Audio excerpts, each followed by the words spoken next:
Hey, welcome to my channel. My name is Ja, and today I'm going to be talking about how your attention, that oh so valuable commodity that is being hoarded and taken away from you in various ways on social media and basically everywhere. Everywhere, everyone's trying to get your attention all the time, and there's a reason for it, and I'm going to get into that. But I want to make the distinction and link between attention and then to beliefs and then to your identity, and then how that all plays into you creating things in your life.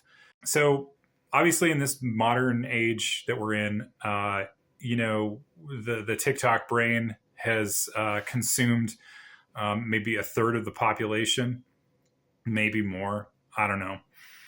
I personally do not partake in any of that. Like I don't, I just don't do it at all, at all. I am creating content, so I am forthcoming publishing on other platforms, including Instagram and X. You can look for that in the future. Nothing going on right now. And why this is such a problem is that if your attention is fractured, um, the ability for you to place your focus on what you want to create in your life becomes you start training the habit of breaking your focus, and being unable to lock in for long enough to start drawing things to you, right? So the key to, we can call it manifestation, we can just call it like getting what you want out of life. I don't really care. um, the key to being able to create more of what you want in your life really comes down to you being able to lock in your attention on what you want, and then to not only be working on it, but to be energetically focusing, and then that focused energy starts coalescing reality around the thing you want.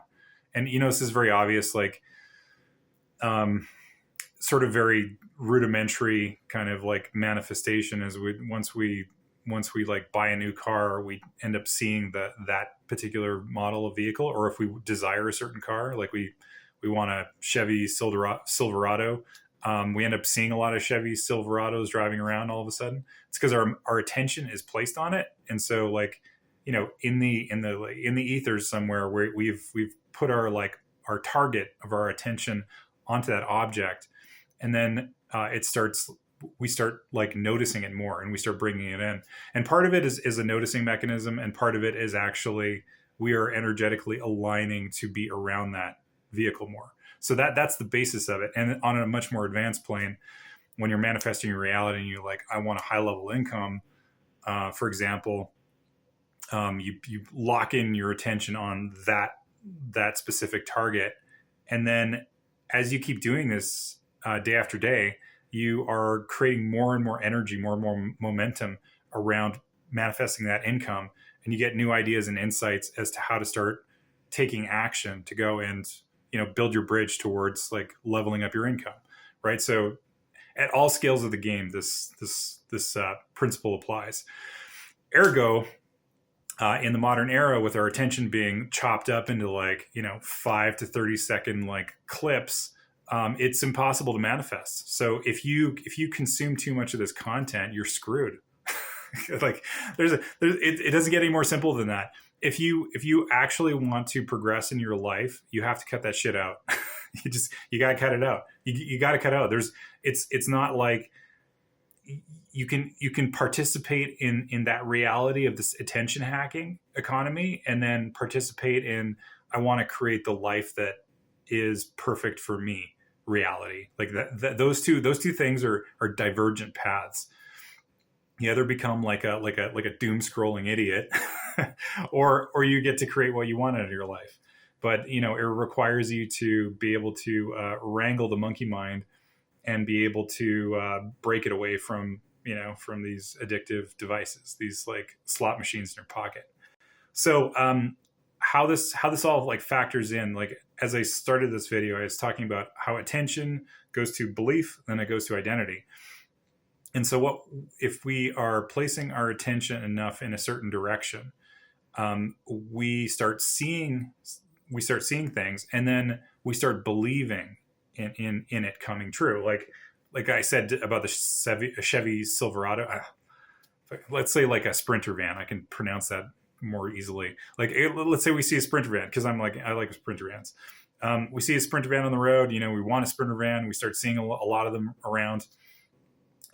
You place your attention enough on that object, and you start seeing it all the time. And then through that witnessing, and you start progressing down this path of like getting closer to obtaining the object of your desire.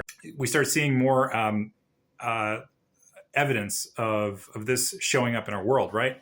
So this is this starts like forming our beliefs, and we do this enough, we start creating a belief that, yeah, if I place my attention on something, it starts coming into my reality and it starts drawing towards me. And then now I am at, the more I work at this, the more I actually like carve out a new belief into my psyche. And once you've carved out that belief into your psyche, so this is like, these are stages of the game, right? So attention is sort of like the top of the funnel, and then the mid funnel is the beliefs. And then once you start stacking different beliefs on top of each other, you start creating an identity of like, oh, I am a person who can like manifest, who can like put my attention on something and then draw it to me. And so that creates an identity. And then once the identity settles in, that's when you're super powerful, because then you simply know. You don't require evidence anymore, that you need like reinforcement to see that as you place your attention on something, it comes back to you. You just start knowing that like, oh, I have this power, I have this capability, so I can just get what I want. And then once you moved into that frame where you're like, oh, I know I can get what I want, like I just know it, like that's just what's going to happen, then you become super powerful, because you're sort of like, you get to another level where you're like, I don't need to see stuff, I know it's going to happen, and you just draw it towards you. So just to wrap this video up, the attention is, like I said, it's like the top of the funnel. It's like the first stage. And if you break that chain, right? So this is a sort of this like progressive causal chain. If you break that, your attention, you downstream, you cannot use your like unlimited superpower to be able to get what you want out of life. So it's like of the utmost importance that you protect and guard your attention. And once again, like the attention economy, like it is said that, in this era, the most powerful, the most coveted prize, the most coveted stuff that is being harvested now is attention. It's like, it's more valuable than gold. It's more valuable than like all the other economies. It's like the thing right now. And it's because this attention is what manifests. So you got to protect that. You got to sanitize your life to be able to get rid of all these places where you're causing your attention to break and fracture. All this like air quotes multitasking, which it doesn't work. Like, don't do that. Instead, get rid of anything that's going to break your attention, and then like focus on like really being able to, and like do activities that like cultivate stronger, more powerful, focused attention. And then through that, you will be able to then start manifesting more easily. So that's what I got for today. Thanks for listening, and see you next time.